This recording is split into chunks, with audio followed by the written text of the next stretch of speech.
io tsy afaka manampy maso na mandainga fa samy malala ny fahasairanana misy, fahasairanana ara-politika, fahasairanana ara-toekarena, fahasairanana ara-tsosialy.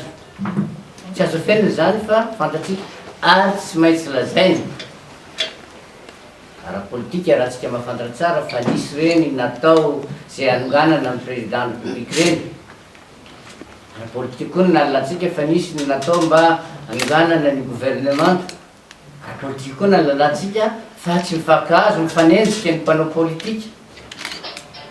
Zany ny zavatra misy eto amin'ny tany sy firenetsika ary zany zany fa manimba tsy afatsika mandroso. Ny ara-toekarena tsika samy mahafantatra fa sahirantsika amin'ny mety manana amin'ny anatanterahana ny zavatra atao. Misy zavatra tokony amboarina zany eo. Ny ara-tsosialy moa dia samy mahafantatra daholo fa singanina amin'izany ary tena mampatahotra mihitsy ny hoe ahoana ny fivoahana rehefa mandeha miala an-trano na amin'ny atoandro zany na amin'ny alina zany.